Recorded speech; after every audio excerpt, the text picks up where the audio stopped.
ಸಾಧನೆ ಬಗ್ಗೆ ಒಂದು ಚಿಕ್ಕ ಕತೆ. ಕತೆಯ ಶೀರ್ಷಿಕೆ ಸಾಧನೆಗೆ ದಾರಿ. ಚಿಕ್ಕ ಹಳ್ಳಿಯೊಂದರಲ್ಲಿ ಆದರ್ಶ್ ಎಂಬ ಹುಡುಗನಿದ್ದ. ಅವನ ಕನಸು ದೊಡ್ಡ ಇಂಜಿನಿಯರ್ ಆಗುವುದು.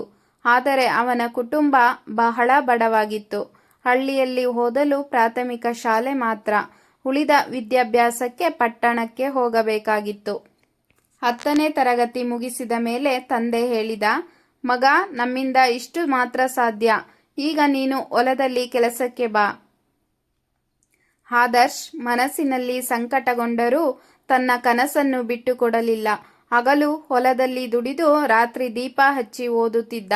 ಅವನ ಸ್ನೇಹಿತರು ಆಟ ಪಾಠಗಳಲ್ಲಿ ಕಾಲ ಕಳೆಯುತ್ತಿದ್ದರು.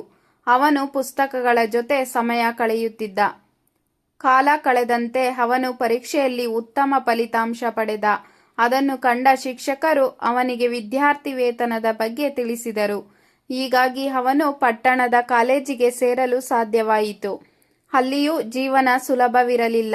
ಹಾಸ್ಟೆಲ್ ಶುಲ್ಕ, ಪುಸ್ತಕಗಳ ಖರ್ಚು ಇವೆಲ್ಲವನ್ನು ಪೂರೈಸಲು ಅವನು ಹೋಟೆಲ್ನಲ್ಲಿ ಪಾತ್ರೆ ತೊಳೆಯುವ ಕೆಲಸ ಮಾಡುತ್ತಿದ್ದ. ಅವನ ಶ್ರಮ, ತಾಳ್ಮೆ ಮತ್ತು ಕನಸುಗಳು ಕೊನೆಗೂ ಫಲಿಸಿತು. ಕೆಲವು ವರ್ಷಗಳ ನಂತರ ಅವನು ಪ್ರಖ್ಯಾತ ಇಂಜಿನಿಯರ್ ಆಗಿ ತನ್ನ ಹಳ್ಳಿಗೆ ಹೊಸ ಶಾಲೆ ಕಟ್ಟಿಕೊಟ್ಟ. ಹಳ್ಳಿಯ ಜನರು ಆಶ್ಚರ್ಯದಿಂದ ನೋಡುತ್ತಾ ಹೇಳಿದರು, ಈ ಸಾಧನೆ ಹಣದಿಂದ ಬಂದದ್ದಲ್ಲ, ಶ್ರಮದಿಂದ ಬಂದಿದೆ.